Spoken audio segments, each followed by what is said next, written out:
Hi friends. எல்லாருக்கும் இப்போ நெட்டில் போயிட்டுருக்கக்கூடிய ஒரு ட்ரெண்டிங் என்னென்னா, நம்ம திமுகலேருந்து அண்டானி ஒரு தலைவர் அவர் ரொம்ப ஒரு ஸ்பீச் பண்ணியிருந்தார். என்னென்னா, சென்னையில் ஐடி கம்பெனியில் வேலை பார்க்குறவன் வாட்டு டிவி போட்டானோ, அப்போ சோத்தில் உப்பு போட்டு சாப்பிடலான்னு கேட்குறாரு. நாங்கள் அதான் என்ன தெரியுமா செய்யும், சோத்தில் உப்பு போட்டு சாப்பிட மாட்டோம், குழம்புல உப்பு போட்டு சாப்பிடுவோம். அதனால நாங்கள் டிவிக்கே போட்டது.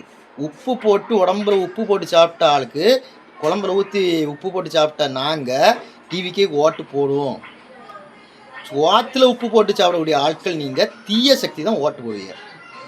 அந்த தீய சக்தி என்ன, உங்களுக்கு அந்த சோத்தில் உப்பு போட்டுதுங்கிறனால எப்பவுமே லஞ்சம் ஊழல் போதை, ரெண்டு வயசு குழந்தைய கற்பழிக்கிறது, அந்த புத்தி இருக்கக்கூடிய ஆட்கள் தான் திமுகவை ஓட்டக்கூடிய. அதுதான் இந்த சோத்தில் உப்பு போட்டு சாப்பிட்ருக்காரு. நாங்களாம் குழம்புல உப்பு போட்டு சாப்பிடுவோம்.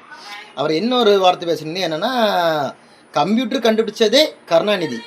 அவர் கருணாநிதி கம்ப்யூட்டரை கண்டுபிடிச்சனால தான் தமிழ்நாட்டில் உள்ள மக்களுக்கு ஃப்ரீயாக கொடுத்தாரு. ஏன்னா கம்ப்யூட்டர் வேறு யாருமே கண்டுபிடிக்கல, புதுசாக கண்டுபிடிச்சது கருணாநிதி.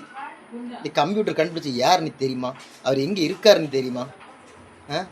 கம்ப்யூட்டர் எத்தனை வருஷத்துக்கு முன்னாடி வந்துட்டு, நீங்கள் இப்போ இந்த ஓட்டுக்கு கம்ப்யூட்டரை கொடுத்துக்கிட்டு கம்ப்யூட்டர் கண்டுபிடிச்சதே எங்கள் கருணாநிதி குடும்பம் தான்.